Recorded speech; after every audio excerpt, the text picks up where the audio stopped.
The basic cybernetic frame was something like starting point, goal, self-correcting process.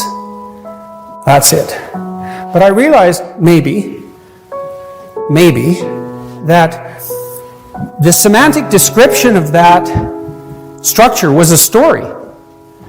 There's a story, when you tell a story, you have to say, well, I was here, and then you have to say I was going somewhere. A little kid might tell you about their first day going to kindergarten. It's not much of a story, although it's a pretty big deal for the little kid, you know.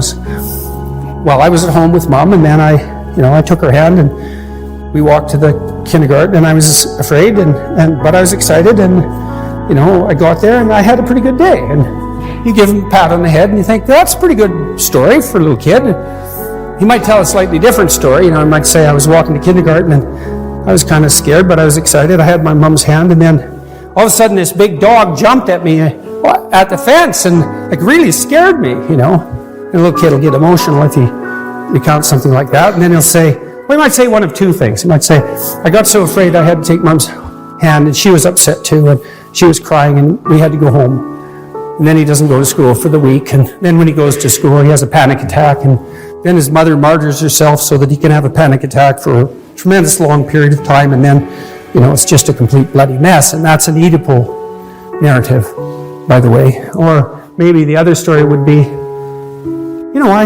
I was scared of the dog. The dog's a pretty big thing for a kid, and it is a wolf after all, so, that's not nothing.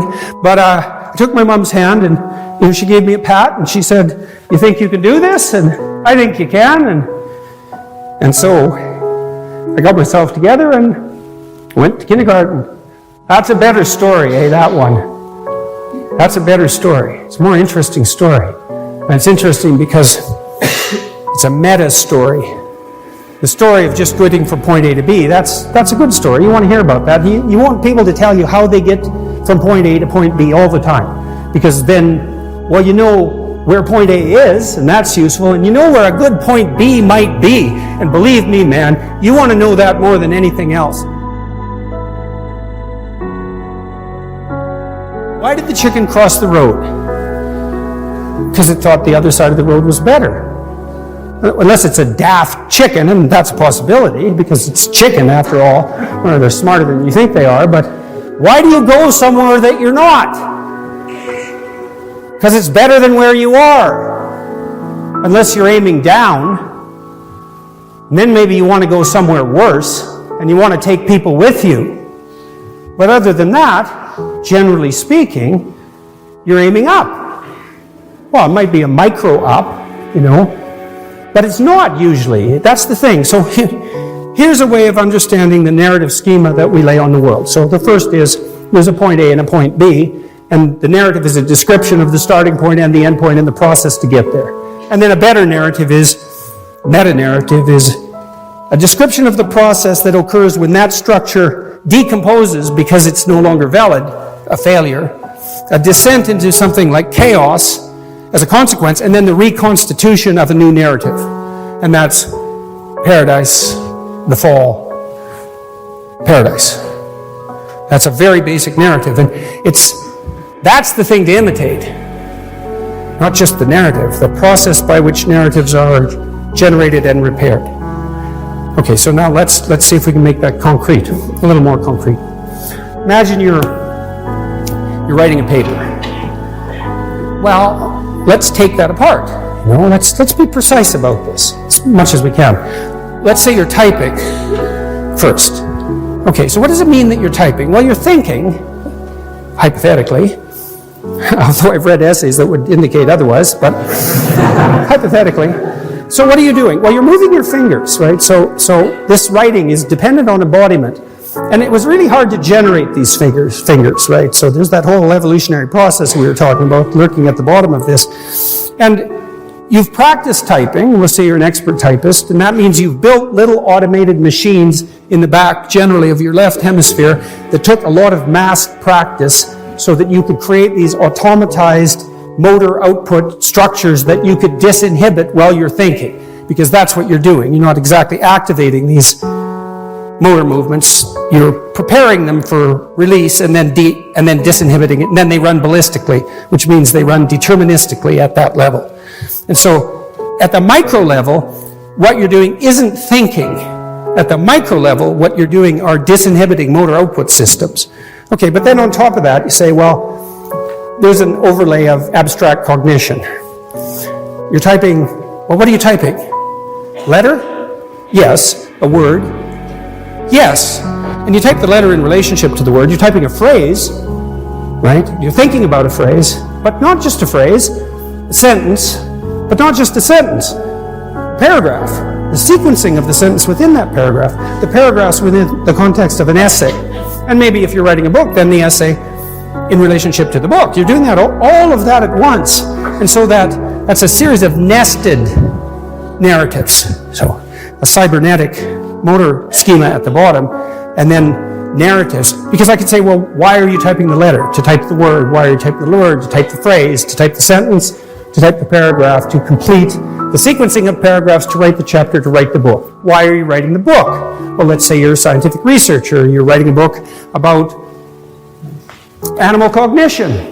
Why are you doing that? Well, maybe you're a professor, researcher, scientist, teacher. Well, why are you doing that? Well, maybe you're a good citizen, maybe you want to mentor people, maybe you want to make the world a better place. Well, why are you doing that?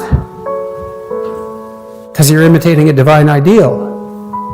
Well, what do I mean by divine? Well, I mean supraordinate or deep. You can look at it either way. Well, why divine? Because that's how you experience it. It's not a proposition. You might say, well, what does that have to do with divine? The divine? Well, have it your way. Use whatever word you want. Deep, profound, superordinate. It doesn't matter. It's all in the same semantic space. Then you think, well, what does that mean practically? Well, that's a good question. You might also ask yourself, what does the dissolution of that mean, and what does antipathy towards that mean? Those are all useful questions. I came across many of these ideas because I was trying to understand the action of individual concentration camp guards in Auschwitz. And I was trying to understand what I would have to be like to do that. And that isn't something people usually do, because they assume if they were in Nazi Germany, they'd be like, Schindler. It's like, no, Schindler was like Schindler. There was like one of him.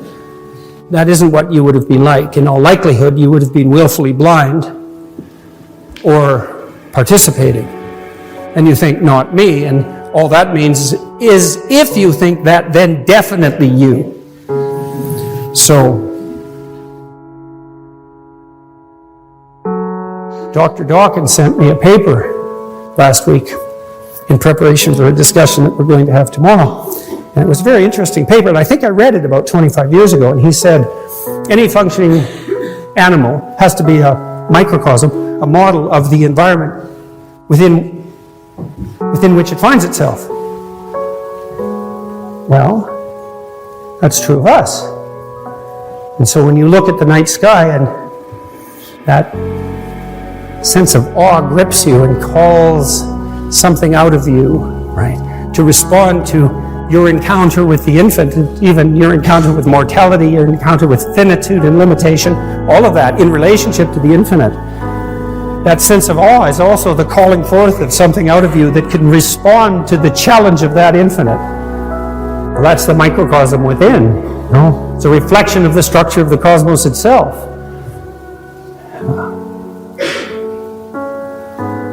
That's the divine ideal. And we either imitate that, or we fail to imitate that, or we pursue the opposite path. Those are the options, and it's given our technological power and our capacity for wholesale atrocity, it's time we woke up and realized it. Thank you very much.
Anh hay mơ mộng những thứ xa xôi, không màng về tình ái muôn nơi. Sống cho là trọn kiếp đây thôi, đâu quan tâm gì chuyện đời. Thế mà lại ngâm tương tư, ông tầm bà mũi xe tơ. Đêm nằm trộm nhớ mơ mơ về ai. Thì ra anh yêu rồi, từ ánh mắt nụ cười, từ đôi môi gọi mưa sao xuyến lòng anh. Thì ra mê em rồi, ngày hay đêm ôm lời, chỉ nghĩ đến em thôi. Đó là do anh đã yêu rồi, anh đã yêu rồi, anh đã yêu rồi. Anh đã yêu rồi, anh đã yêu rồi, anh đã yêu em mất rồi.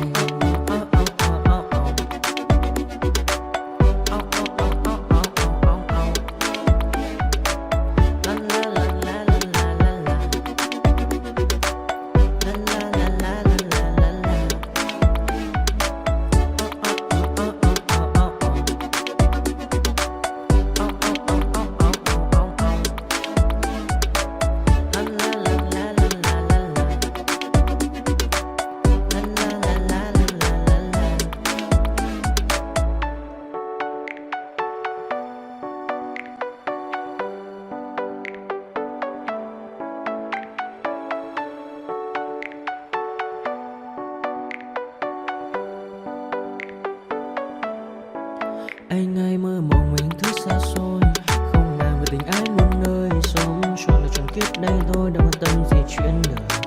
Thế mà lại